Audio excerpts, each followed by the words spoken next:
සම්මා සම්බුදු සරණයි ඔබ නැවතත් සම්බන්ධ වන්නේ ජයමග රූපවාහිනී මැදිරි පරිශ්‍රයේ සිට අප ඔබ වෙතට සමීප කරන නිකිනිපුන් පොහෝදා සදහම් විකාශය සමගින්. ධර්මානුශාසනාවන්ගේ වචනයක් පාසා ඔබේ ජීවිතය සාර්ථක කරගන්නට අවශ්‍ය කරන ශක්තිය ධෛර්යය ලැබේවායි අප ප්‍රාර්ථනා කරනවා. ඒ ප්‍රාර්ථනාව ඒ ආකාරයෙන්ම ඉෂ්ට සිද්ධ වන්නට නම් ඔබ විසින් ශ්‍රවණය කරන මේ ධර්මානුශාසනාවන් ඉතාමත් අර්ථ සංවේදීව ඔබේ ප්‍රායෝගික ජීවිතයට ඒකාත්මික කරගන්නට ඔබ දැඩි ලෙස අධිෂ්ඨානශීලී විය යුතුයි. ඔබ ඒ සඳහා කැප විය යුතුයි. ඒ පිළිබඳව සිහිපත් කරමින් මීළඟ ධර්මානුශාසනාව සඳහායි මේ ප්‍රවේශය ලබා ගන්නේ. අප කෙරෙහි අනුකම්පාවෙන් වැඩමවා වදාළ අප ගෞරවනීය ස්වාමින් වහන්සේ පාද නමස්කාර පූර්වකව පිළිගනිමු. අපේ ස්වාමීන් වහන්සේට අපගේ නමස්කාරය වේවා. සාදු සාදු සාදු. ඔබ අප කෙරෙහි අනුකම්පාවෙන් මෙහි වැඩමවා වදාළ බත්තරමුල්ල පන්නිපිටිය පාරේ සිරි සුදස්සනාරාම සදහම් සෙනසුනේ ප්‍රධාන අනුශාසක ආචාර්ය අවසරයි පූජ්‍යපාද මිරිස්සේ ධම්මික ස්වාමීන් වහන්සේට ගෞරව නමස්කාර පූර්වකව මීළඟ ධර්මානුශාසනාව සඳහා ආරාධනා කර සිටිනවා. අවසරයි ස්වාමීන් වහන්ස. සාදු සාදු සාදු. සමන්ත චක්කවාලේසු අත්‍රා ගච්ඡන්තු දේවතා සද්ධම්මං මුනි රාජස්ස සුනන්තු සග්ග මොක්ඛදං ධම්ම ශ්‍රවණ කාලෝ අයං බදන්තා ධම්ම ශ්‍රවණ කාලෝ අයං බදන්තා ධම්ම ශ්‍රවණ කාලෝ අයං බදන්තා නමෝ තස්ස භගවතෝ අරහතෝ සම්මා සම්බුද්දස්ස නමෝ තස්ස භගවතෝ අරහතෝ සම්මා සම්බුද්දස්ස නමෝ තස්ස භගවතෝ අරහතෝ සම්මා සම්බුද්දස්ස කතමාචානන්ද සබ්බ සංඛාරේසු අනිච්ච සංඥා ඉදානන්ද බික්ඛු සබ්බ සංඛාරේහි අට්ඨියති හරායති jigucchati අයං උච්චතානන්ද සබ්බ සංඛාරේසු අනිච්ච සංඥාති. තුනුරුවන් සතු අනන්ත ශ්‍රීමත් වූ ගුණ බලයෙන් පිනතු ඔබ සියලු දෙනාම නිදුක්ව නිරෝගීව සුවපත්ව සියලු කායික මානසික සුවයන් නොමදව ලැබ හැම සනසිල්ලක් වේවා. මේ සදහම් දෙසුමත් ඒ උතුම් වූ දුක්ඛ සමුදය නිරෝධ මාර්ග නම් වූ චතුරාර්ය සත්‍ය ධර්ම අවබෝධයේ පිණිස යම් වූද උපකාරක ධර්ම පෙළක්ම වේවායි ඊ타මත් කරුණාවෙන් අදිෂ්ඨාන කරනවා ප්‍රාර්ථනා කරනවා. අංගුත්තර නිකායේ ගිරිමානන්ද සූත්‍රයේ සඳහන් සබ්බ සංඛාරයේසු අනිච්ච සංඥා සියලු සංස්කාර ධර්මයන්හි අනිත්‍ය සංඥාව යනු කුමක්ද නම් වූ ප්‍රශ්නයට පිළිතුරක් ගිරිමානන්ද සූත්‍රයේම ලබා දුන්නු ආකාරයේ අනුව තවත් උතුම් වූ දහම් කරුණු ඇසුරු කරගෙන එය පැහැදිලි කරන්නටයි බලාපොරොත්තු වෙන්නේ. පින්වත්නි, තථාගත බුදුරජාණන් වහන්සේ දේශනා කරනවා කතමාචානන්ද සබ්බ සංඛාරේසු අනිච්ච සංඥා. ආනන්ද සියලු සංස්කාරයන්හි අනිත්‍ය සංඥාව නම් කුමක්ද? ඉදානන්ද බික්ඛු සබ්බ සංඛාරේහි අට්ඨියති හරායති jigucchati අයං උච්චතානන්ද සබ්බ සංකාරයේසු අනිච්චා. ආනන්ද මේ ශාසනයේ මහානතෙම නාම රූප ධර්මයන්හි පෙළෙනවා, ලැජ්ජාවටපත් වෙනවා, පිළිකුල් බවටපත් කරගන්නවා, පත් වෙනවා. මේ සියලු සංස්කාර ධර්මයන්හි අනිත්‍ය සංඥාවයයි කියනු ලැබේ. මේ තමයි අදහස. සබ්බ සංඛාරේසු අනිච්ච සංඥා. පින්වත්නි, තථාගත බුදුරජාණන් වහන්සේ මෙහි දේශනා කළේ නාම රූප ධර්මයන්ගේ සියලු සංස්කාර අපි මෙහි දක්වනවා කෙටියෙන් නාම රූප ධර්මයන්හි අනිච්ච සංඥා වඩන්නේ කොහොමද? පෙළීම, ලැජ්ජා වීම, පිළිකුල් ස්වභාවයක් මනසේ ඇති කිරීම. එය තමයි සංස්කාර ධර්මයන්හි අනිච්ච සංඥාව වැඩි වීම. මෙය විස්තර කර ගැනීම අවශ්‍යයි. තථාගත බුදුරජාණන් වහන්සේ අවබෝධ කරගත් චතුරාර්ය සත්‍ය ධර්මය අප විසින් අවබෝධ කරගත යුතු වන්නේ තිලක්ෂණයට යටත් කොටයි. තිලක්ෂණය නම් අනිච්ච, දුක්ඛ, අනාත්ම නම් වූ තිලක්ෂණ ධර්මයි. සම්මා සම්බුදුරජාණන් වහන්සේ නමක් ලෝකයට පහළ වෙලා දේශනා කරන ඒ පරම සත්‍ය චතුරාර්ය සත්‍ය ධර්මයේ පදනම් වන්නේ මේ අනිච්ච, දුක්ඛ, අනාත්ම නම් වූ තිලක්ෂණ ධර්මයට යටත් කොටයි. මේ චතුරාර්ය සත්‍ය ධර්ම අවබෝධයේදී විපස්සනා විශේෂයෙන් දැකීම, වෙනස දැකීම, ස්කන්ධ පංචකය විශේෂයෙන් දකින්නේ කොහොමද? එහි ඇතිවන සකස් වෙන වෙනස් වීම, විවිධත්වය දකින්නේ කොහොමද? මේ අනිච්ච, දුක්ඛ, අනාත්ම නම් වූ තිලක්ෂණ ධර්මයට යටත් කොටගෙන. මෙන්න මේ නිසා භාග්‍යවතුන් වහන්සේ කෙටියෙන් දේශනා කළ දහම් පෙළ අපි මෙහෙම සිහිපත් කරමු. ඔබට මතකයි සබ්බේ සංඛාරා අනිච්ඡාති යදා පඤ්ඤාය පස්සති අතනිබ්බින්දති දුක්ඛේ ඒසමග්ගෝ විසුද්ධිය. සියලු සංස්කාර ධර්මයෝ අනිත්‍යයි. යම් දවසක විදර්ශනා නුවණින් දකීද අන්න එදාට සියලු දුකෙන් අත් මිදිලා අතනිබ්බින්දති දුක්ඛේ සියලු දුකෙහි සංවේගයක්, කලකිරීමක් ඇති කරගෙන ඒ ප්‍රඥාව නම් උතුම් චතුරාර්ය සත්‍ය ධර්ම අවබෝධය ලබනවා. ওই විදිහට සියලු සංස්කාර ධර්මයන්හි අනිච්ච, දුක්ඛ, සියලු ධර්මතාවන්හි අනාත්ත කියන මේ තිලක්ෂණ ධර්මය අවබෝධ කොටගත යුතු ආකාරය භාග්‍යවතුන් වහන්සේ පෙන්වුම් කළා. තථාගත බුදුරජාණන් වහන්සේ සම්මා සම්බුද්ධත්වයෙන් අනතුරුව වැඩ සිටිය 45 වසරක්, එනම් අවුරුදු 45ක් පමණ කාලයක් පුරා නිවන අරමුණු කරගත් සියලු දේශනා පදනම් වන්නේ මේ අනිච්ච, දුක්ඛ, අනාත්ම නම් වූ තිලක්ෂණ ධර්මයට යටත් කොටගෙන. අවසාන බුද්ධ වචනයේ හැටියට දැක්වුවොත් වය ධම්මා සංඛාරා අප්පමාදේන සම්පාදේත. සියලු සංස්කාර ධර්මයෝ වහා නැසෙනවා. ඒ කියන්නේ අනිත්‍ය ස්වභාවය මත කොට දැක්වුවේ. අප්පමාදේන සම්පාදේත. අප්‍රමාදීව කුසල් සම්පාදනය කරන්න. ඒ කුසල් සම්පාදනය කරනවා කිව්වේ මෙන්න මේ අවබෝධය, චතුරාර්ය සත්‍ය ධර්ම අවබෝධය ඇති කර ගැනීමයි. එහෙමනම් මේ සියලු සංස්කාර ධර්ම අනිච්ච, දුක්ඛ, අනාත්ම නම් වූ තිලක්ෂණ ධර්මයට යටත් කොට දැක ගැනීම අවශ්‍යයි. අපි මෙහි අද සාකච්ඡා කරන්නේ මේ අනිච්ච ස්වභාවයට යටත් කොට දැක ගැනීම පිළිබඳවයි සඳහන් කරන්නේ. සියලු සංස්කාර ධර්ම. මෙහිදී අපි සාකච්ඡාවට ගන්නේ මේ ස්කන්ධ පංචකය පමණයි. ඒට හේතුව අපිට කාල වේලාව සීමිත නිසායි. පින්නත් සංඛාර කියන වචනය කෙටියෙන් ගත්තොත් සකස් කිරීම.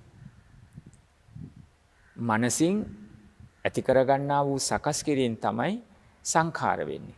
මේ සංඛාර කාය සංඛාර, වචී සංඛාර, චිත්ත හේවත් මනෝ සංඛාර හැටියට දක්වනවා. කාය සංඛාර කියන්නේ ආස්වාස ප්‍රස්වාස දෙකෙන් ඇති කරගත යුතු ස්වභාවය, ඇති වන ස්වභාවය. වචී සංඛාර කියන්නේ විතක්ක ਵਿਚාර දෙකෙන් ඇතිවන ස්වභාවය. මනෝ හේවත් චිත්ත සංස්කාර කියන්නේ වේදනා සංඥා දෙකෙන් ඇතිවන ස්වභාවය. මේ සංස්කාරයි. ඒ වගේම සංස්කාර කියන වචනය අපි පාවිච්චි කරනවා මේ කර්මය හා සමගිනු. සංසාර ගමනේ පැවැත්මට ප්‍රධාන හේතු වෙන්නේ කර්මය. අන්නේ කර්ම පිළිබඳව සඳහන් කරනකොට සංඛාර සංස්කාර වචනය පාවිච්චි කරනවා, හඳුන්වනවා. ඒ තමයි පුඤ්ඤාභි සංස්කාර, අපුඤ්ඤාභි සංස්කාර, ආනිඤ්ඤාභි සංස්කාර. පින් සිදු කිරීමේදී සකස් වෙන ස්වභාවයේ චේතනාව පුඤ්ඤාභි සංස්කාර. අකුසල මනසින් සකස් වීමේදී ඇතිවන චේතනාව අපුඤ්ඤාභි සංස්කාර. ධාන අවස්ථාවන්හි ඇතිවන අවස්ථාව ආනෙන්ජාභි සංස්කාර. මෙන්න මේ විදියට මේ සංස්කාර ස්වභාවය පිළිබඳව නුවණින් අපි දැකගත යුතු වෙනවා. එතකොට ස්කන්ධ පංචකයේදී සංස්කාර ස්කන්ධ පංචකයේ සඳහන් රූප වේදනා සංඥා සංඛාර විඥාන කියන තැන සංඛාර කියන වචනේ විශේෂයෙන් දැක්වුවා. එතන සංඛාර කියන්නේ සකස් කිරීම, අරමුණු, සිතුවිලි. එය තමයි අවසානයේ පටිච්ච සමුප්පාද ධර්මයේදී අවිජ්ජා පත්‍ය සංඛාරා කියන කර්ම බවට පත් වෙන්නේ. හේතුන් ප්‍රත්‍ය කරගෙන සකස් වෙන හැම ඵලයක්ම විපාකයක්ම හේතුන්ගේ විසිර යාමෙන් නැති වෙනවා. ඒ නිසා සම්මුතියට ප්‍රඥප්තිය පනව ගත්තත් මම මගේ කියලා හෝ අපි නාමයන්ගෙන් පනව ගත්තත් පරමාර්ථ වශයෙන් හට අරගෙන බිඳී නැතිව යනවා. කිසිවක් ස්ථිර සදාකාලික වන්නේ නැහැ. අප කෙරේ අපට ඕන විදියට පවතින්නේත් නැහැ. උද්‍යවයට යටත් හට අරගෙන බිඳී නැතිව යනවා. මෙන්න මේ ස්වභාවය අවබෝධ කරගන්න ඕනේ. අන්න ඒ අවබෝධ නොකර ගැනීම නිසා අවිද්‍යාව, ඒ අවිද්‍යාවෙන් තමයි කර්ම සකස් වෙන්නේ. ඒ තමයි අවිජ්ජා පත්‍ය සංඛාරා සංඛාර පත්‍ය විඥානං ආදී වශයෙන් සකස් වෙන්නේ. දැන් කම්මක්ඛය කියන තැන අරහත්ත්වයේදී රාගක්ඛය, දෝසක්ඛය, මෝහක්ඛය. රාග දෝස මෝහ මුළුමනින්ම ෂය වෙනවා, ෂය කරනවා. අවසානයේ අපි කම්මක්ඛය කර්මයේ ෂය කරනවා. ඊළඟට සඳහන් කරනවා බලවත් ලෙස යටපත් වෙලා පවතින. අනුසය ධර්මයන්ගේ පටන් ෂය වුණාම නැවත සකස් නොවන ස්වභාවයට අවබෝධයටපත් වුණාම තණ්හක්ඛය කියලා. එතකොට මෙන්න මේ තණ්හක්ඛය කියන තැනේදී කර්මයේ මුළුමනින්ම ෂය වෙලා පවතින්නේ, තෘෂ්ණා මුළුමනින් ෂය වෙලා පවතින්නේ.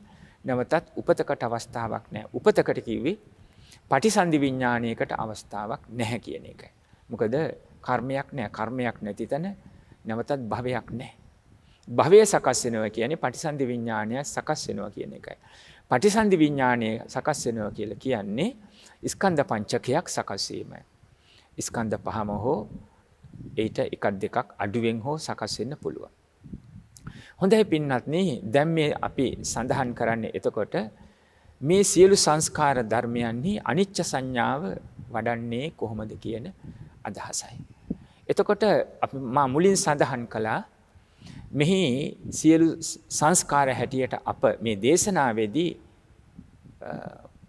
ආශ්‍රය කරගන්නේ නාම රූප ධර්ම එනම් ස්කන්ධ පංචකය. නාම ධර්ම ඒ වගේම රූප ධර්ම. සිතින් ඇති කරගන්නා වූ ස්වභාවයෙන් යුතු සියලු චිත්ත චෛතසික එතකොට නාම ධර්ම. පඨවි ආදී ධාතුන්ගෙන් සකස් වෙන ඒ සියල්ලම එතකොට රූප ධර්ම. ස්කන්ධ පංචකයේදී රූපස්කන්ධය එතකොට එය රූපයට අයිති.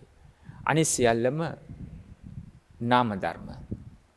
වේදනා සංඥා චේතනා පස්ස මනසිකාර කියන ආකාරයෙන් නැවතත් නාම ධර්ම කොටස් වලට බෙදලා තියෙනවා. රූප ධර්මයේ හැටියට එතින්දි පෙන්눔 කළේ පඨවි ආදී ධාතු හතරක් එනම් පඨවි ආපෝ තේජෝ වායෝ. තදගතිය වැగిරෙන බව උෂ්ණය වායෝ මේ හතර හා අසකන නාසය දිව ශරීරයේ ආදී පටන් උපාදාය රූප 24ක් තියෙනවා. මෙන්න මේ 28ම පඨවි ආදී හතරයි අර චක්කුසෝත ගාන ජීවා ආදී වශයෙන් ඒ 24යි 28ක් දක්වන රූප. ඒ රූපස්කන්ධය.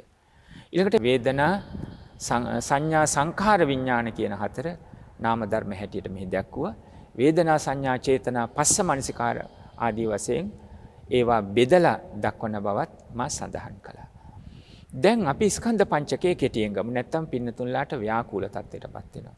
අවබෝධ දැනුම ඇති කරගෙන අවබෝධයට ලං කරගෙන මෙනෙහි කර නැත්තන්ට ඒ ව්‍යාකූල වෙන්නේ නැහැ. නමුත් පොදුවේ මොකද මුලින් ඉඳලම බොහෝ කෙනෙකුටම අර පදනම හරියට විදර්ශනාවට නැති නිසා බොහෝ කරුණු අහලා තිබෙන. විදර්ශනාවේ ඉහළ කෙරවලත් අහලා තියෙන. ඉහළ කෙලවර කිව්වේ නිවන.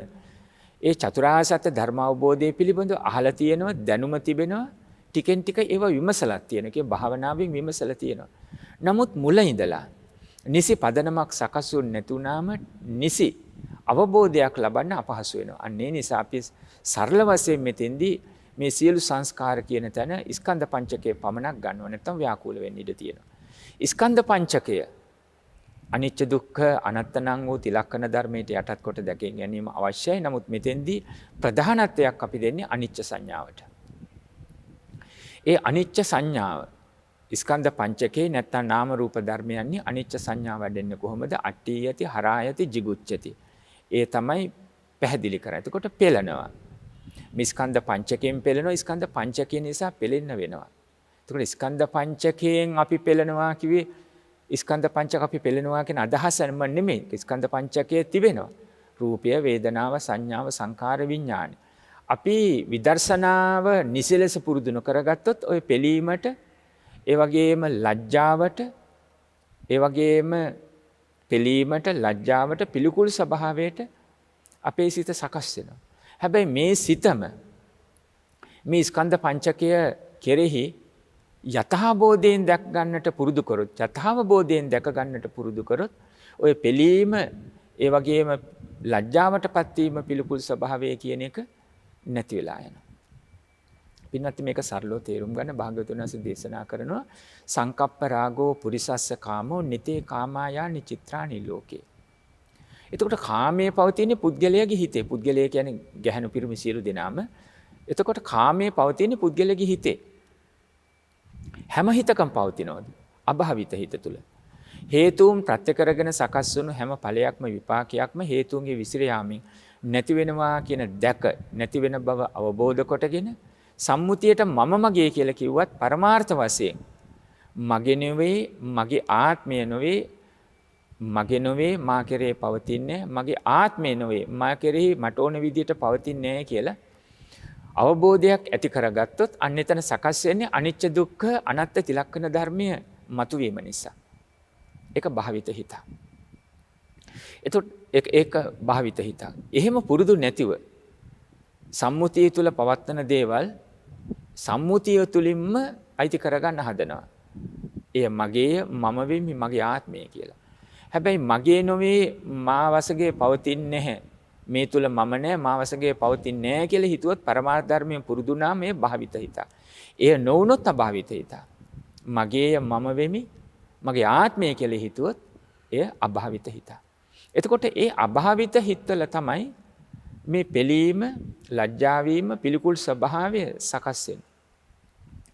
එතකොට දැන් මේ වස්තුන්ගේ ප්‍රශ්නයක් නෙවෙයි අර සංකප්ප රාගෝ පුරිසස්ස කාම. පුරුෂයාගේ නැත්තම් කාන්තාවගේ හෝ පිරිමියාගේ නැත්තම් පුද්ගලයාගේ හිත අභාවිත හිත සකස් වුණොත් මෙන්න මේ කාම ඇති වෙනවා. වස්තුවල නේ. දැන් ඒ රූපය දැකීමෙන් මගේ හිතේ කාමය ඇති වුණා කිව්වේ ඒ හිතේ ඇති අභාවිත ස්වභාවය, නොවඩනාලද ස්වභාවය. සියලු සංස්කාර ධර්ම අනිච්ච දුක්ඛ අනාත්ම තිලක්කන ධර්මයට යටත් කොට දැක නොඇලෙන්න, නොබැඳෙන්න, නොගැටෙන්න හිත පුරුදු නොවීම නිසා. අර වස්තුවේ ගැටලුවක් නෑ. දැන් බලන්න සියලු සංස්කාර ධර්මයන් අනිච්ච දුක්ඛ අනාත්ම තිලක්කන ධර්මයට යටත් කොට සියලු කෙලෙසුන් නැසු උතුමෙක් දකින රූපයම, විරාගීව දකින රූපයම, නොඇලී, නොබැඳී, නොගැටී, නුමුලාවටපත් දකින රූපයම අභාවිත හිතක් තියෙන කෙනෙක් ප්‍රිය රූපයක් හැටියට අරමුණ ගන්නවා. ඒ ප්‍රිය රූපේහි නිමිති, අනුනිමිති, ව්‍යංජන රස වශයෙන් පවත්ත ගන්නවා. ඊට පස්සේ සුව වේදනාවෙන් තමාට ගලපාගෙන එහි සතුටු වෙනවා. ඒ ගැන කියනවා, ප්‍රාර්ථනා කරනවා, සිතේ මුල් තැනක් දෙනවා. තව දුරටත් ගත්තොත් යං වේදේති තං සංජානාති, යං සංජානාති තං විතක්කේති, යං විතක්කේති තං පපංචේති. යම සංජා විදීමට ගත්තොත් මම මාගේ කියන දිට්ඨියෙන් අර අභාවිත හිතකින් ඒ සංජානනය හඳුන ගන්න බලනවා අරමුණු සකස් කරගෙන. සංජානනීය වෙච්ච තැන විතර්කයට ගන්න. කොහොමද මට ගැලපෙනවද, මගේ හිතේ තියෙන දෙයක්ද ආදී වශයෙන්. යමක් හිතා බලනවා කියන්නේ හිතා තමන්ට ගලප ගන්නවා කියන අකමැති දේවල් වල ගැටෙනවා. යම් විතක්කේති තම් පපංචේති. එතකොට යමක් විතර්කයට ගන්නවද ඒ ප්‍රපංච බවට පත් වෙනවා. ප්‍රපංච කිවි තණ්හා මදමාන දිට්ඨි. මොනෝද ප්‍රපංච කිවි? තණ්හා මදමාන දිට්ඨි ඇති කරගන්න. සංජාන වේදයති වේදනාව සංජානනය විතක්කණය ඊළඟට ප්‍රපංච. ඒක තමයි සිද්ධ වෙන්නේ. අර අභාවිත හිතෙන් විතරාගී උතුමෝ සංඛාරයක් හැටියට දකිනවා. සංඛාරේ ඇලීමක් ගැටීමක් මුලාවක් නෑ. රාගී අය ඒක දැකලා නිමිති අනුනිමිති හැටියට අරගෙන සැප වේදනාවෙන් දුක්ඛ වේදනාවෙන් හෝ මධ්‍යස්ථ වේදනාවෙන් ඊට පස්සේ නැවත නැවතත් හඳුනාගෙන සංඥාඥනය කළ විතක්කයට අරගෙන තර්ක කළ ගලපගෙන පුට්ටෝ සමානෝ තමාට සමාන වන ආකාරයෙන් මනසින් ස්පර්ශ කරනවා. ආහාර බවට පත් කරගන්නවා. මනෝ සංචේතනික පස්ස විඥාන ආහාර හතරනේ. කබලින්කාර ආහාර කිය සාමාන්‍ය අපි මේ විකල කන ආහාර. එතකොට පස්සාකාර මනෝ සංචේතනික ආහාර විඥාන ආහාර. ඔය ආහාරවලත් උදව් ඇතිව විතර්ක කරගෙන ප්‍රපංච බවට පත් කරනවා. ප්‍රපංච කිව්වේ මොනවද මතකයිනේ? තණ්හා මදමාන දිට්ඨි උපදවා ගන්න. අර වස්තුවේ ගැටලුවක් නැහැ. එතකොට අභාවිත හිත තමයි ওই தත්ත්වයටපත් වෙන්නේ. භාවිත හිතක් තිබුණොත් මොකද භාවිත හිත කිව්වේ මතකයිනේ?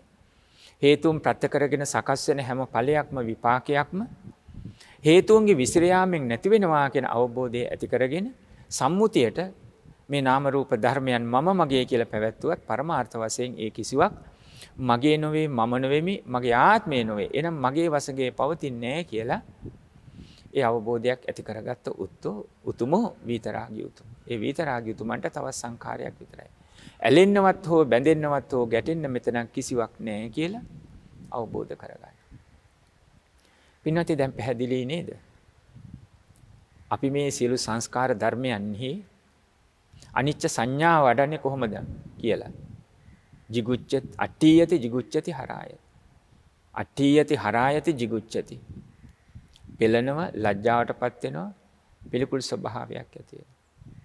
දැන් මේ වස්තුන් වල ප්‍රශ්නයක් නොවන බවත් අභාවිත හිත නිසා මේ ස්වභාවයටපත් වෙන බවත් පැහැදිලියි.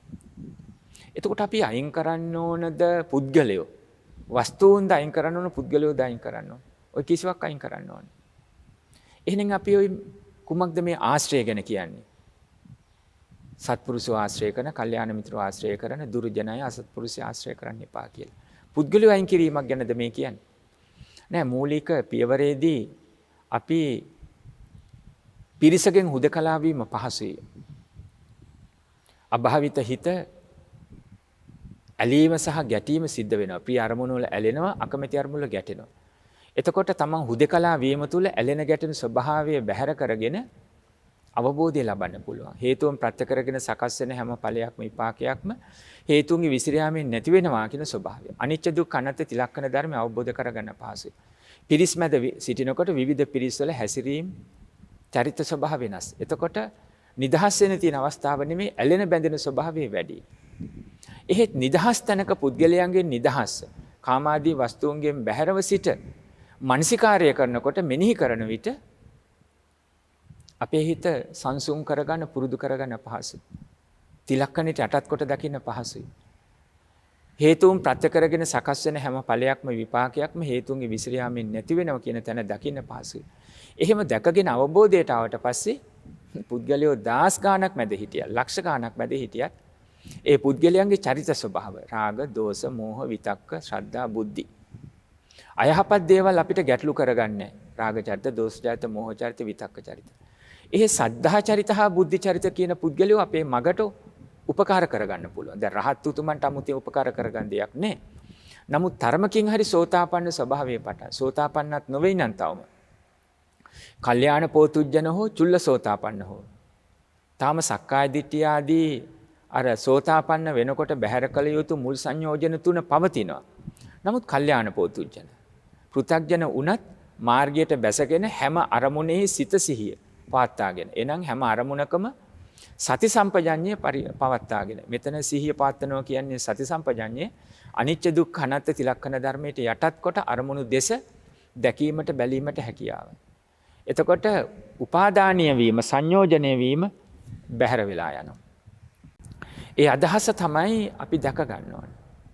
අන්න ඒ ස්වභාවය මනස තුල සකස් වෙනවා. කල්යාණ පෝතුජන වුණත් ඒ ස්වභාවය පවතිනවා. එතකොට අනුක්‍රමයෙන් දියුණුවක් බවට පත් වෙනවා. ඒ තමයි අවසානයේ සක්කාය දිට්ඨිය ස්කන්ධ පංචකයේ ස්වකීය කොට හිතන ස්වභාවය මගේ මම වෙමි මගේ ආත්මය කියලා හිතන ස්වභාවය බැහැර කරන්න පුළුවන්කම ලැබෙන්නේ. ඒ අපි අවබෝධයෙන් දකින්න ඕනේ. දැන් මේ අපි ඔක්කොම අය වැඩි පිරිසක් සඳහන් කරන්නේ කල්යාණ පෝතුජනව ඉඳගෙන තමා දැනුමේ තියෙන දේ අනිත් අයට දැනුම කියලා දෙනවා. හැබැයි අපි අවබෝධයට අරගෙන ඒ අවබෝධය කල්යාණ මිත්‍ර සම්පත්තියෙන් ධර්මය හුවමාරු කර ගැනීම තමයි පරමාර්ථ ධර්මය ඇසුරු කර ගැනීම තමයි අපි කරගන්න ඕනේ. පින්නනි හැබෑම කතාව නම් නිවන් මඟ ඒ ආකාරයෙන්ම කියා දෙන්න පුළුවන්කම ලැබෙන්නේ නිවන් මඟ සම්පූර්ණ කළ උතුමෙකුට පමණයි. චතුරාර්ය සත්‍ය ධර්මය අවබෝධ කොටගත් උතුමෙකුට පමණයි. අනිත් ඇත්තන්ට හෝ පිරිස් වලට කළ හැකිව පවතින කල්යාණ මිත්‍ර සම්පත්තියෙන් සත්පුරුෂව ඔවුනොන් කෙරේ අදහස් සුවමාරු කර ගැනීම. තමන් ලබා ගන්නා වූ අත්දැකීම් අනුක්‍රමයෙන් ඒවා රාග දෝෂ මෝහ බැහැර කොට අලෝභ අදෝෂ අමෝහ ස්වභාවයට පත් කර ගනිමින් තමන්ගේ අත්දැකීම් තමන්ගේ මග අන්‍ය සමග බෙදා හදා ගැනීම හුවමාරු කර ගැනීම ඕනෝන්ට ධර්මය මතුකොට පෙන්වා දීම පමණයි කළ හැකිව පවතින්නේ. ඒ නිසා දැන් අප මේ අදහස් පෙළින් සඳහන් කළා වගේ සියලු සංස්කාර ධර්ම අනිච්ච දුක්ඛ අනාත්ම වූ තිලක්කන ධර්මයට යටත් කොට දකිනවා. දැන් මෙහි සියලු සංස්කාර ධර්මයන් අනිච්ච ස්වභාවය දැකිය යුතු ආකාරය තමයි දැන් මේ සාකච්ඡා කරන්නේ. ගැඹුරින් අවබෝධ කොටගත යුතුයි කියලා මා ඔබට පෙන්눔 කළා. පින්වත්නි දැන් කාල වේලාව යන නිසා අපි මේ ස්කන්ධ පංචකයම අපි දැන් සාකච්ඡාට ගනිමු. ඔබ සියලු දෙනාටම මතකයි. දැනුම තිබෙනවා. දැනුම තිබුණත් මා ඔබ සියලු දෙනාටම ආරාධනා කරන්නේ මේ අනුක්‍රමයෙන් අවබෝධයට ගන්න ස්වභාවයට පත් කරගන්නටයි ආරාධනා කරනවා. පළවෙනි අවස්ථාව අපි ගමු පේන පින්ඩූපම සූත්‍ර දේශනාව. පේන පින්ඩූපම සූත්‍ර දේශනාවෙහි භාග්‍යවතුන් වහන්සේ දේශනා කරන මේ ආකාරයෙන්ොයි පේන පින්ඩූපමං රූපං වේදනා බුබ්බුලූපමා මරීචිකූපමා සංඥා සංඛාරා කදලූපමා මායුපමංච විඥානං දීපිතා දිච්ච බන්දුනා. දැන් අපි පළමුව ඒ අදහස ගමු. පේන පින්ඩූපමං රූපං රූපය පෙන පිඬුවකි. වේදනාව දිය බුබුලකි. සංඥාව මිරිඟුවකි. සංඛාර අරටුවක් නැති කෙසෙල් කඳකි. විඥානේ මායාවකි. දැන් මේ පහ සරලව මෙනෙහි කරන්න. රූපය පෙන පිඬුවකි. ඔබට කුමක්ද මෙනෙහි වෙන්නේ? ජලාශයේ සකස්ව තිබෙන පෙන පිඬුව. හිස් බොල් නිස්සාරයි. වහා නැති වෙලා යනවා. දැන් මේ රූපයෙහි අනිච්ච ස්වභාවය දකින ආකාරය. ඇයි මේ රූපය හිස් කියන්නේ? පින්නත් රූප කියනකොට මේ පඨවි ආදී ධාතුන්ගෙන් සකස් වුණු අපිට මේ පරිහරණය කරන්න පුළුවන් අසකන ආදී ඉන්ද්‍රියන්ගෙන් මේ රූපය මේ කය ගැන අපි කියනවා. ඒ වගේම ඒ කයට පමණක් නෙමෙයි රූප කියන්නේ. වර්ණ සටහන් පමණක් නෙමෙයි. සත්පුද්ගල සංඥාව සකස් වෙන සියල්ල රූප හැටියට ගන්නවා. රූප රූප, ශබ්ද රූප, ගන්ධ රූප, රස රූප, පොට්ටබ්බ රූප, ධම්ම රූප හැටියට. මේවා රූප සහ ධාතු හැටියටත් ගන්නවා. රූප ධාතු, සද්ද ධාතු, ගන්ධ ධාතු, රස ධාතු, පොට්ටබ්බ ධාතු, ධම්ම ධාතු හැටියටත් ගන්නවා. මේ ආදී වශයෙන් ගන්න පුළුවන්. එතකොට සත්පුද්ගල සංඥාව සකස් වෙනවා නම් ඒ සියල්ල රූපයක් හැටියට අපි ගන්නවා. එතකොට අන්න ඒ ගන්න රූප සියල්ලම සත්පුද්ගල සංඥාව සකස් වෙන රූපයක් හැටියට ගත්තම එය රූප කලාපයක් හැටියට අපි දක්වනවා. ඒ රූප කලාපයක චිත්තක්ෂණ 17ක් කියලා කියනවා. භවාංග භවාංග චලන භවාංග ඡේදන. දැන් ඇසට රූපේ සකස් වෙන අවස්ථාවකදී නම් පංච ද්වාරජ්ජනිත චක්කු විඥානේ සම්පටිච්ඡන සම්තීරණ වොත්තපන ජවන්සිත 7 තදාලම්බන නැවතත් භවංග වලට වැටෙනවා. දැන් මේ රූප කලාපයක චිත්තක්ෂණ ස්වභාවය සඳහන් කළේ. ඒ හැම චිත්තක්ෂණයක්මත් උපාද ටිතිබංග කියන අවස්ථාව දැක්ව. එතකොට 51ක්. මේ රූපය කියන අවස්ථාව දැක්ව. දැන් අපි මෙතන සාකච්ඡා ඒ රූපය ගැන එහෙම සඳහන් කරලා මොකද නැත්තම් ඔබට රූප කියන වචන શબ્දවල රූපය අර චිත්තක්ෂණ අවස්ථාවෙන් රූප කලාප විස්තර කරනකොට යම් ව්‍යාකූල ස්වභාවයක් යම් කෙනෙකුට මතුවෙන්න පුළුවන්. ඒකයි රූපය කියන වචනෙන් ඒ රූප බොහොමයක් මා ඔබට පෙන්වන්න පිළේ. නාම රූප හැටියට දැක්වුවා, රූප ශබ්ද රූප වශයෙන් ඒවා ධාතු හැටියට දැක්වුවා. ඒ වගේම රූප කලාප හැටියට දැක්වුවා. දැන් අපි මෙතෙන්දී සාකච්ඡා කරන්නේ මේ අතට හසු කරගන්න පුළුවන් රූප කාය පිළිබඳ. එහෙනම් මේ කාය. ඒ අපි ගමු භාග්‍යවතුන් වහන්සේ දේශනා කරන පෙනපිඩුවා.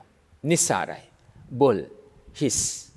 මගේ මම වෙමි මගේ ආත්මය කියලා මගේ වශයෙන් පිහිටනවා කියලා මේ හිතෙන් දැඩිව ගන්න බෑ. ගන්න පුළුවන් ගත්තොත් ලෝභ දෝෂ මොහ වැඩෙනවා.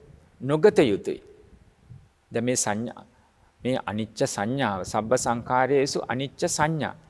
මේ අනිච්ච සංඥාව කුමක්ද? එය බැහැර කරන තැන තමයි මේ පෙන්වා දෙන්නේ. සංඥා පෙළ දෙන සංඥාව හිතේ තවදුරටත් වඩන්න කියන අදහස් නෙමෙයි. එහි ඇති භයානක බව පෙන්වුම් කරලා ඒ අනිච්ච සංඥාව සියලු සංස්කාර ධර්මයෙන් පවත්නා අනිච්ච සංඥාව බැහැර කරන්න කියන අදහස පෙන්වුම් කරනවා. සංඥා කියන්නේ සලකුණු. අපි හිතින් ඇඳගත්ත දේවල්, හදාගත්ත දේවල්, මතු කරගත්ත දේවල්, මවාගත්ත දේවල්. ඔය ඔක්කොම සංඥා. දැන් මේ අකුරු පිළිබඳව සංඥානේ තියෙන්නේ. සිංහල භාෂාව, ඉංග්‍රීසි භාෂාව, දෙමළ භාෂාව, ජපන් භාෂාව, චීන භාෂාව ඒවා සංඥා අකුරු. දැන් අපි හඳුනා ගන්නවා. ඒ අනුව තමයි අපි මේ සියලුම දේවල් සංඥාවෙන් හඳුනගන්නේ. මේ නාම රූප ධර්ම සියල්ලම ওই සංඥාවට යටත් කරලා හඳුනා ගන්න පුළුවන්. ඒ සංඥාව ගැන භාග්‍යවතුන් වහන්සේ දේශනා කළේ කුමක්ද? අභාවිත හිතකින් නම් ওই සංඥා ඔක්කොම මිරිඟු. මොකද අපි මේ සංඥාවෙන් අනුතුරුව අපි සංස්කාර වලට අරගෙන අරමුණු සකස් කරන්නේ සත්පුද්ගල සංඥා මුල් කරගෙන. සත්පුද්ගල සංඥාව තුර ස්ථිරයි සදාකාලිකයි මම කැමතියි කියන තැනක් ගන්නවා. නිට්ටයයි සුඛයි ආත්මයි කිව්වේ ඒකයි.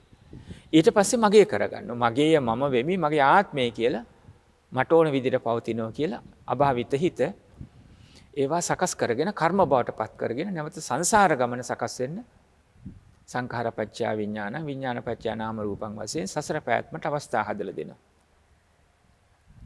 මෙන්න මේ නිසා මේ රූපස්කන්ධය හිස්ය බොල්ය නිස්සාරය. ඇසති පුරුෂේ මනාකොට බැලුවොත් යමක ඇති යථා ස්වභාවයේ නොනින් දකිනවා හිස් කියලා බොල් කියලා නිස්සාරය කියලා. අන්න ඒ වගේම මේ රූපස්කන්ධය හිස්ය බොල්ය නිස්සාරය කියන ස්වභාවයෙන් දකින්නවා. එතකොට මේ රූපස්කන්ධය අපි කෙටියෙන් ගමු වේලාව අනුව ධාතු හතර පමණක් භූත ධර්ම හතර පමණක් ගමු. පඨවි ධාතුව, ආපෝ ධාතුව, තේජෝ ධාතුව, වායෝ ධාතුව. මේ ශරීරයේ කේසා ලෝමා නඛා දන්තා ආදී පිළිවෙලින් ගත්තොත් දෙතිස් ගුණ පොළ පිළිවෙලින් ගත්තොත් පළවෙනි 20ම පඨවි ආදී ධාතුවටයි. පඨවි කියන පොළව. නමුත් මෙහි අපි සලකන්නේ ශක්තිමත් ස්වභාවය, හයිය, ඇට ස්වභාවය. සියුම්ව ස්වභාවය දැන් බලන්න කේසා ලෝමා නඛා දන්තා තචෝ මන්සං නහරු අට්ටි යට්ටි මිඤ්ඤා වක්කං හදියන් ආදී වශයෙන්. තචෝ සම කියන තැනට එනකොට බොහොම සියුම්. ඒ වගේම අට්ටි කියන තැනට එනකොට බොහොම තදයි. එතකොට පඨවි ධාතුවෙන් ඉහළම තද ස්වභාවය සියුම් ස්වභාවයක් තචෝ කියන තැනින් දක්වලා තියෙනවා. මේ පඨවි ධාතුව අනිච්ච සංඥාවෙන් දැක ගන්න අවශ්‍යයි. පහසුවට කේසා ලෝමා නඛා දන්තා තචෝ තචෝ දන්තා නඛා ලෝමා කේසා කියලා අපි මේ අනුලෝම පටිලෝම වශයෙන් අපි මෙනෙහි කරලා බලමු. එහෙම මෙනෙහි කරනකොට දැන් කෙස් කියන තැන මෙහි ඇති දුර්වර්ණවන ස්වභාවය. එහි පාට දුර්වර්ණවන ස්වභාවය. එහි පිහිටා තිබෙන ස්වභාවය. එහි ආකාරය. එහි කොටස් සකස් වෙන ස්වභාවය. එහි දුර්ගන්ධ ස්වභාවය. එහි පිළිකුල් ස්වභාවය. අප කෙරේ නොපවත්නා අපිට ඕන විදියට නොපවත්නා ස්වභාවය. දැන් මෙන්න මේ ආදී වශයෙන් පින්වත්නි මෙනෙහි කළාම මෙනෙහි කරනකොට මේ පඨවි ධාතුව මගේ වෙන්නේ මම වෙන්නේ මගේ ආත්මය වෙන්නේ.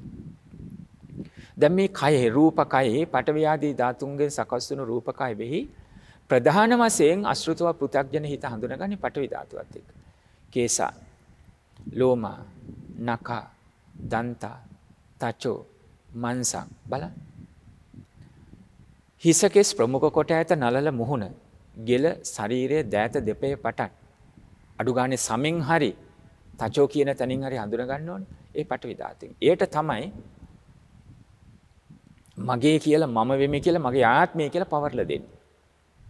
ඒ පඨවි ධාතුවට. දැන් අපි විදර්ශනාය පෙන්눔 කරන්නේ මේ පඨවි ධාතුවේ පඨවි ධාතුව මගේ නොවේ මම නොවේ මගේ ආත්මය නොවේ. මේ පඨවි ධාතුව අනිච්ච දුක්ඛ අනාත්ම තිලක්කයට යටත්. මෙහිනම් අනිච්ච සංඥාවට අනිච්ච ස්වභාවයට යටත්. හේතුන් ප්‍රත්‍ය කරගෙන සකස් වුණ හේතුන්ගේ විසිර යාමෙන් නැති වෙනවා කියලා අවබෝධය දකින්න. දැන් පින්වත්නි නැවත නැවත එකම අදහස් පෙළක් මේ සූත්‍ර දේශනාවේ මම ඔබට පෙන්눔 කළා. ඔබ බොහෝ පිරිසක් මේ දන්න කරුණු දැනගත්තට කමක් නෑ. අවබෝධයට එනකම් අඩුම තරමේ සෝතාපන්නවත් වෙනකම් නැවත නැවත මෙනෙහි කරලා සක්කාය දිට්ඨියේ පටන් බැහැර වෙනතට හිත පුරුදු කරන්න. නැත්නම් අපි දන්නවා කියලා ඕක දැන් ඕනේ නෑ කියලා අර ලෞකික ලෝකේ විශ්ය ඉගෙන ගන්න යනවා වගේම දැන් මට ඇති ඒ පාඩම ඉවරයි. දැන් දෙවෙනි පාඩම. ඒ ආදය වශයෙන් ආධ්‍යාත්මික කතාවේ ගන්න බෑ. දැන් ඉතිපිසෝ ගාථා කොච්චර සජ්ජායනා කළා තියෙනවද? සමහර අය ලක්ෂ ගණන් වෙන්නේ නැති. එක දවසට 7-8 පාර ගායනා කරොත් වයස් ප්‍රමාණයත් එක්ක දසදහස් ගණන්, ලක්ෂ ගණන් වෙන්න පුළුවන්. අවබෝධය කුමද තියෙන්නේ? අවබෝධය නෙමෙයි සමහර කරුණාවෙන් සඳහන් කරන්නේ. සමහර කෙනෙකුට දැනුමත් නැහැ. යන්තම් අරහම් බුද්ධ ගුණය සඳහන් කරන එහෙත් හරි ලෙස නෙමෙයි අර පටන් ගත්ත තැන රහසින්වත් පවු නොකලසේක කියලා සඳහන් කරනවා.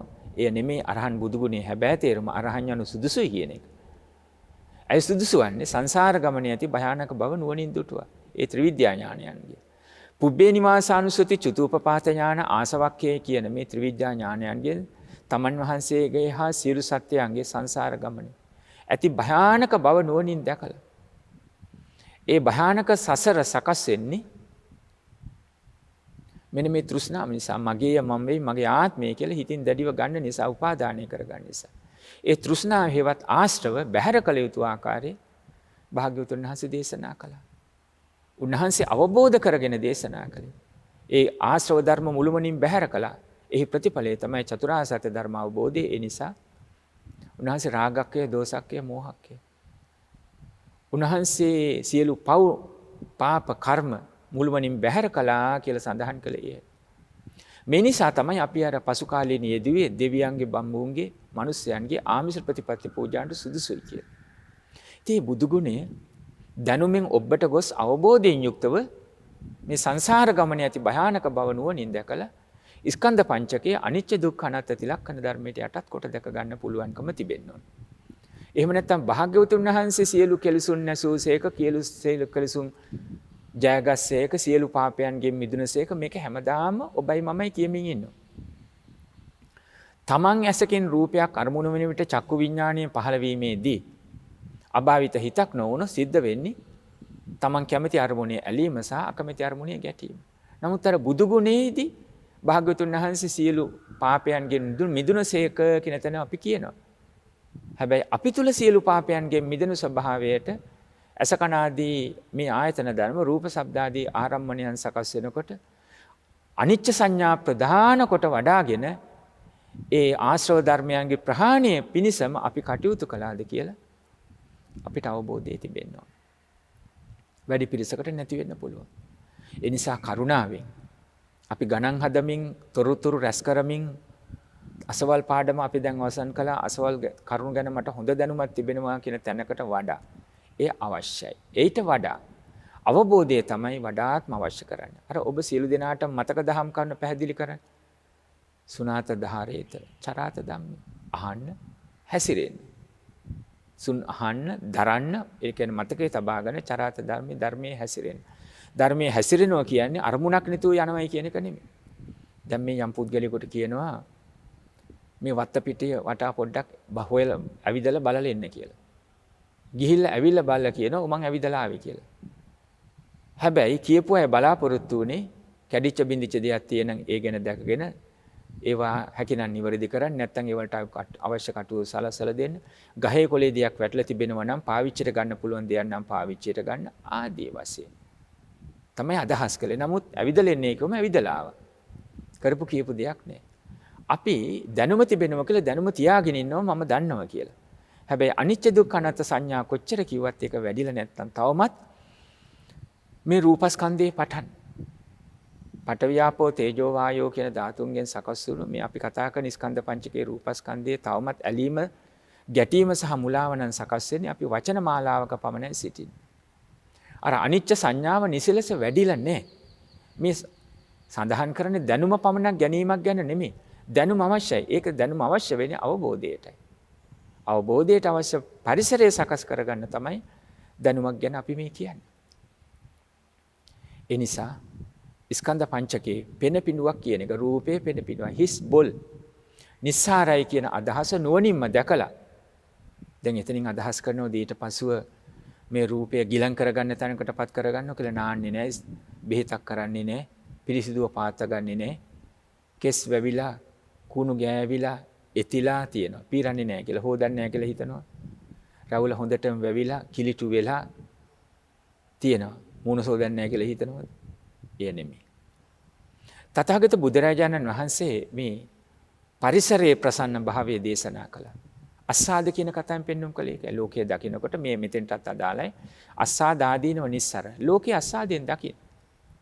යථා ස්වභාවයෙන් දකින්න මල් පිපිලා, ගෙඩි හට අරගෙන, ශරීරයේ ප්‍රසන්නව පිරිසිදුව පාත්ත ගන්නවා දකින්න. හැබැයි කෙලෙස් වලින් උපාදානය කරගන්න යන්නේ නැහැ. මගේ මම මේ මගේ ආත්මය කියලා එකට කියනවා ආදීනවේ දකින්නවා කියලා. ආදීනවය නිකන් දැකීම නෙමෙයි. අපි මැරෙනවා කියලා කියමින් ඉන්න එක නෙමෙයි. ඉපදුනා නම් ලෙඩ වෙනවා, දි รา ගෙන යනවා, මැරෙනවා කියමින් අර පුරුදු විදියට කියමින් සිටින එකම නෙමෙයි. ඒ ආදීනවේ කියන තැන ඒ ආදීනවේ දැකලා නිස්සරණයේ පිණිස මාර්ගය සකස් කරගන්න ඕන. සීලේ පිහිටල සම්මුතිය තුල කටයුතු කළ ප්‍රඥප්තිය පනවගෙන ඉගෙනීම රැකියාව වෘත්තිය ඔබ නම් විවාහයේ දරුවෝ ගෙදර වශයෙන් පරමාර්ථ වශයෙන් මේ දේවල් හටගත් වගේම නැති වෙනවා. අනිච්ච දුක්ඛ අනාත්තං වූ තිලක්කන ධර්මයට යටත්ය කියන අන්න ඒ අවබෝධයෙන් නිස්සරණයට පැමිණීම අවශ්‍යයි. ඒක ඔබ බලන්න. දැන් මේ මොහොතේ පවා ඔබ මෙනෙහි කළ බලන්න. සංසුන්ව මෙනෙහි කළ බලන්න. ඒ අසාද පවත්තන් ලෝකයේ තුල ආදීනව අවබෝධ කරගෙන නිස්සරණයක් මගේ හිත තුල පවතිනවද කියලා, දැනෙනවද කියලා දකින්න.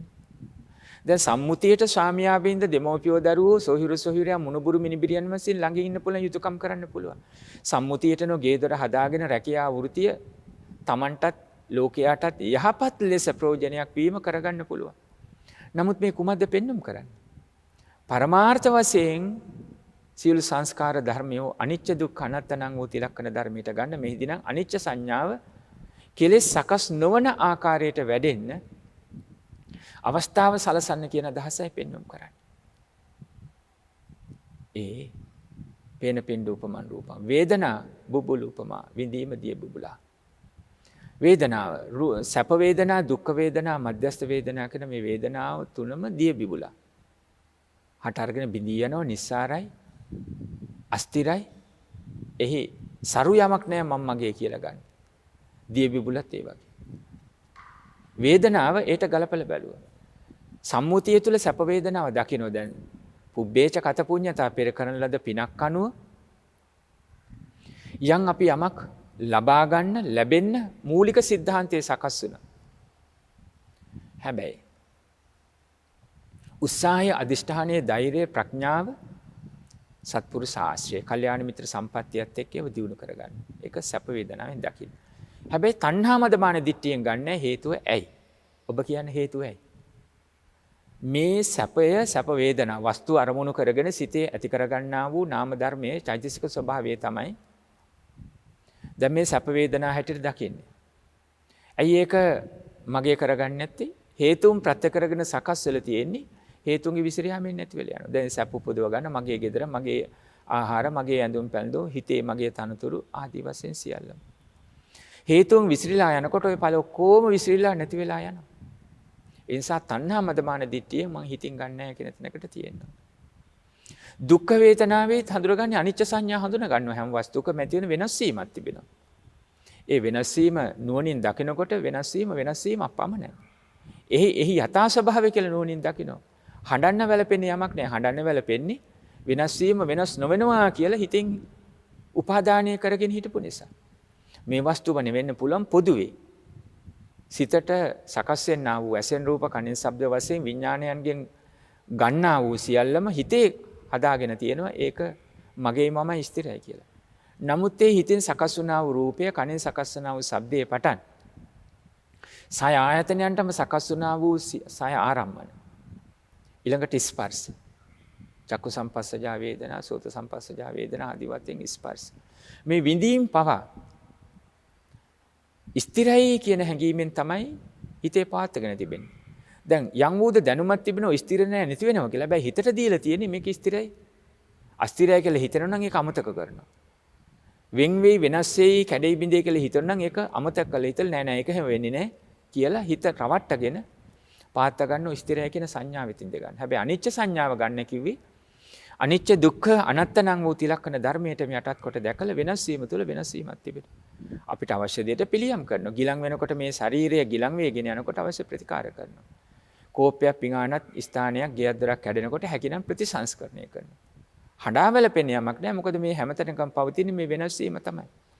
හැබැයි සම්මුතිය තුළ සමහර දේවල් ජීවිතයේ පැවැත්වීම පිණිස විනාශ වෙලාම යන්න නොදී වෙනස් වීම බව දැනගෙන සම්මුතිය තුළ පැවතුම් ඇති කරගන්න පුළුවන් පැවැත්මට ඒ අදහස අවබෝධයේ තියෙනවා. එතකොට මධ්‍යස්ථ විඳීමක් වුණත් මේ අනිච්ච සංඥාව දැක ගැනීමේ හැකියාවක් තිබෙන්න ඕනේ වේදනා ස්කන්ධය තුළ. ඒ අදහස පාත්තා ගැනීම හිත තුළ තියෙනවා. සංඥා මිර්ගුවා. අපි ඇති කරගන්න සංඥා දැන් මේ ගහකොළ ගේදර ඔබ මම අම්මා අප්පච්චි ආදී වශයෙන් සංඥාවන්ට වඩා ගැඹුරින් ගියේ. සංඥාව තමයි නිත්‍ය සංඥාව දීලා තියෙන්නේ. ස්ථිරයි කියන සදාකාලිකයි කියන මමයි මගේ කියන සංඥාවක් දෙන එක. තවත් අය සාස්වත දෘෂ්ටිය, උච්ඡේද දෘෂ්ටිය. උච්ඡේද දෘෂ්ටිය කියන්නේ මෙලොව ජීවිතේ මේ ඔක්කොම ඉවරය කරන සංඥාවක් හදා ගන්නවා. සාස්වත දිට්ඨියෙන් දිගින් දිගට පවත්න ආත්මයක් තිබෙනවා. විඥානය දිගින් දිගට එක වගේම එක විදියට පවතිනවා ගමන් කරනවා කියන ආකාරයක් හිතේ හදා ගන්නවා. එතකොට අන්න ඒවත් සංඥා, විවිධාකාර සංඥා. එතකොට අපි මේ පෙන්눔 කරන්නේ පින්වත්නි සංඥා ස්කන්ධයට ගත්තම මේ සංඥා සියල්ලම අනිච්ච දුක්ඛ අනාත්ම තිලක්කන ධර්මයට යටත්ය කියන තැනින් පණ ඇති පණ නැති සියල්ලම අපි ඒ තුලින් හිතෙන් සකස් කරගත්තා වූ සලකුණු හඳුනා ගැනීම සංඥා ඒ අනිත්‍යයි. ඒ වෙනස් වෙලා යනවා. සබ්බ සංඛාරයේසු අනිච්ච සංඥා. සියලු සංස්කාර ධර්මයන් අනිච්ච සංඥා. ඒ වෙනස් වීම කියන ස්වභාවය නිත්‍ය නොවනවා කියන ස්වභාවය දැක ගන්න ඕනේ. මේ අපිට පේන ගහකොළ ශරීරය අල්ලන්න පුළුවන් දේවල් ගැන පමණක් නෙමෙයි හිතෙන් සකස් වෙන සිතුවිලි අපි සංස්කාර වලින් ඉගෙන ගන්න එකයි. සංස්කාර සිතෙන් සකස් කරන්න. අරමුණු මේ සිතුවිලි අවසානයේ කර්ම බවට පත් වෙන ඒ සංස්කාරات එතෙන්දී සඳහන් කළ භාග්‍යවතුන් වහන්සේ පෙනපින්දුපම සූත්‍රයට අනුව අරටුවක් නැති කෙසෙල් කඳක්. ඒ සාරයක් නැහැ, ඒ ගන්න දෙයක් නැහැ. හිතෙන් සකස් කරගන්න දෙයක් පමණයි. හට අරගෙන බිඳී නැති වෙලා යනවා. සත්පුද්ගල සංඥාවෙන් කොච්චර මම මගේ කියලා හොඳයි, ලස්සනයි, ප්‍රියකරුයි, මමයි මගේ ධනෙ තියෙනවා නෑ, ලෞකික උගත්කම් තියෙනවා නෑ, දොස්තර ඉංජිනේරු, ගණකාධිකාරණේ, ගුරුවරු, විද්‍යාඥ ඔය ඔක්කොම දේවල් අපි හදාගෙන ඒවා තුලින් ලෝභාදී කෙලෙස්, රාගාදී කෙලෙස් වෙනස් වෙන තැන ගැටීම් Tamanට ඕන විදිහට සිද්ධ වෙන්නේ නැතිනකොට ගැටීම් ඇති වෙන ඇති කරගත් උදේ නෑ ඔක්කොම අවසානයේ විසිරීලා ගිහිල්ලා දූවිලි බවට පත් වෙනවා. සිතුවිලි පවා අවසානයේ කිසිවක් නෑ, ශුන්‍යතයි. කර්ම සකස් කරගන්න මෙහි කිසිවක් නෑ කියලා අවබෝධයට එන්න ඕන. මිලකට විඥානයේ මායාව. අපි කොච්චර රවට්ටලා තියෙනවද අරමුණුත් එක්ක. පුද්ගල සංඥාවෙන්, වස්තු සංඥාවෙන්, සත්ත්ව සංස්කාර ලෝකයේ තුල මේ විඥානය කොච්චර රවට්ටලා තියෙනවද. මම මේ මාගිය කියන දිට්ඨියටම අවස්ථාව හදලා දුන්නේ අරමුණ හඳුනගෙන අභාවිත හිතෙන් ওই විඥානයේ ස්වභාවය. විඥානයේ වඩාගත මම මගේ කියලා වර්ධනය කරගත්. එහි ඵල විපාක තමයි තණ්හා සංයෝජනාන තෘෂ්ණාවෙන් සසරට බැඳිලා දුක් විඳගෙන අඬාගෙන වැළපීගෙන ගමන් කරේ අන්නේ යථා ස්වභාවය. විඥානීය මායාවක් කියලා කිව්වේ මැජික් කාර්යයක්. මායාවක් කරන්නේ. හැබැයි විඥාණයට දොස් පවරන්න බෑ. ඒතකොට විඥාණය කියලා හඳුන්වා ගන්න අපම තමයි දැන් මෙතෙන්දි මේකට වා කියන්න ඕන. අප තුලම අප නැති කරන්න ඕන. මා තුලම මා නැති කරන්න ඕන. බලන්න. මා තුල ඉඳගෙන, ඉතින් ස්කන්ධ පංචකය තුල ඉඳගෙන මානං වූ ස්කන්ධ පංචකයම නැති කරන්න. නැති කරන එක කියන්නේ මේ කරලා බිඳලා දානවා කියන එක නෙමෙයි. සිතින් අවබෝධ කරගන්නවා හේතුන් ප්‍රත්‍ය කරගෙන සකස් වුණු මේ ස්කන්ධ පංචකයම හේතුන්ගේ විසිර යාමෙන් නැතුව යනවා. අනිච්ච දුක්ඛ අනාත්ම තිලක්ෂණ ධර්මයට යටත්. මේ ඇති වෙන්නේ හිතේ. අවබෝධයයි මේ සකස් වෙන්නේ. නැතුව මේ ශරීරයට ගහලා බිඳලා අනිච්චය කියලා දාන එක නෙමෙයි. හිතුවිලි හඬා වැළපෙන එක නෙමෙයි. අනිච්ච දුක්ඛ අනාත්ම තිලක්ෂණ ධර්මයට යටත් කොට දකිනකොට නැවත ස්කන්ධ පංචකයක් හට නොගැනීමට අවස්ථාව සැලසෙනවා. ස්කන්ධ පංචකය හටගන්නේ අවසානයේ විඥානයනේ වග කියන්නේ. ඒ විඥානයේ තුල කර්ම සකස් වෙන අවබෝධය නිසා තෘෂ්ණාව බැහැර වෙනවා කියන්නේ කර්ම සකස් වීම නැති වෙනවා. කර්මයේ යන්තනක නැහැ කියන්නේ විඥාණයට ඵලදායි බවක් නැහැ. විඥායද ඵලදාවයක් නැහැ කියන්නේ යථා යම්ප දීපෝ පහන නිවි ගියා වගේ નિසරු කිසිවක් නැති විඥානයේ තවත් තැනක් අල්ලගන්න උපාදානයකට භවයක සකස් වීමට අවස්ථාවක් නැහැ කියන අදහස. පින්වත්නි මම ඊටාම කෙටියෙන් සඳහන් කරේ. සබ්බ සංඛාරයේසු අනිච්ච සංඥා මේක අවබෝධය ගත්තේ නැත්නම් ගද්දුල බද්ද සූත්‍ර දේශනා කළා වගේ යම් දණ්ඩක කණුවක තැඹක බැඳලා තියෙන සුනකෙක් එහි බැඳලා තියෙන දන්වැලේ ප්‍රමාණයට කරකැවෙනවා දුවනවා අවසානයේ තැන ළඟින්. අපිත් ස්කන්ධ පංචකයේ අනිච්ච සංඥාවෙන් දැක්කේ නැත්නම් විතක සතුටු වෙනවා తాවකාලිකයි මම මගේ කරගන්න වෙනස් වෙනකොට යථා ස්වභාවය යන වෙනස් වෙනකොට හඬනවා වැළපෙනවා දුක් වෙනවා දුවනවා පෙරලෙනවා කරකැවෙනවා අර සුනකයා වගේ. එහෙම විය යුතු නැහැ. ස්කන්ධ පංචකයේ එන නාම රූප ධර්ම අනිච්ච දුක්ඛ අනාත්මං වූ තිලක්ෂණ ධර්මයට යටකොට දකින්න. මෙහි සඳහන් කළේ සියලු සංස්කාර ධර්මයෝ හේතුන් ප්‍රත්‍ය කරගෙන සකස් වුණු සියලු ඵල විපාක සංස්කාර ධර්මයෝ අනිච්ච සංඥාවෙන් දකිනකොට දුක්ඛ අනාත්ම කියන සංඥා දෙකත් වඩා ගන්න පහසුයි. දේශනාව අවසන් කරනවා ගිරිමානන්ද සූත්‍ර දේශනාවේ සඳහන් කළ සබ්බ සංඛාරයේසු අනිච්ච සංඥා. ඒ තමයි පින්වත්නි සඳහන් කළේ අට්ඨියති හරායති jigucchati මේ අවබෝධයට එනකොට අර පිළයි ලැජ්ජාවේ පිළිකුල් වෙයි කියන අදහස දැන් අප විසින් අවබෝධයට එනකොට ස්කන්ධ පංචකය පෙළුනේ. නැවත එය මගේ නොකර ගන්න. මේ මගේ කර ගැනීම හෝ කරගත්තොත් ලැජ්ජාවක්. ආධ්‍යාත්මික ලැජ්ජාවක්. එතකොට පිළිකුලක් ඇති වෙනවා ගැටීමක් නෙමෙයි. ධර්ම සංවේගයට සකස් වෙන පිළිකුල ඇති වෙනවා.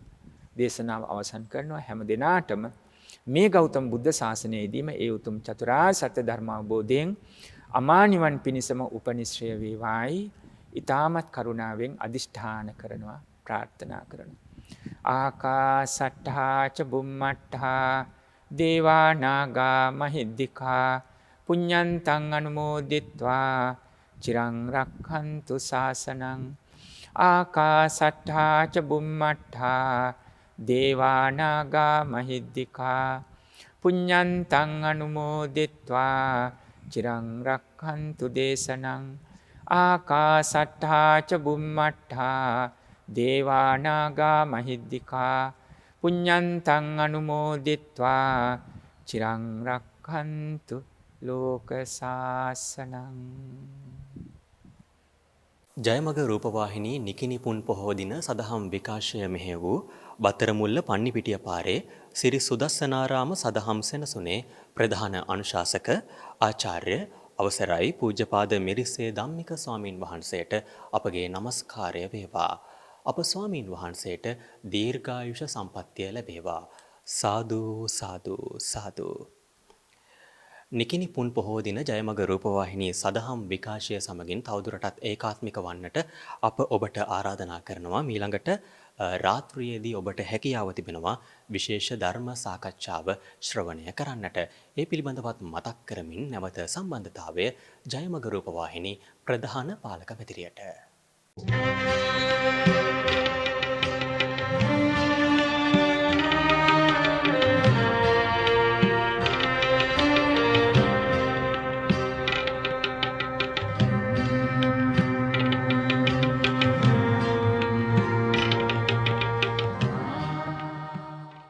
මෙවැනි වටිනා ධර්මදේශනා නැරඹීමට ජයමග TV YouTube නාලිකාව සබස්ක්‍රයිබ් කර සීනුව ලකුණ ක්ලික් කරන්න.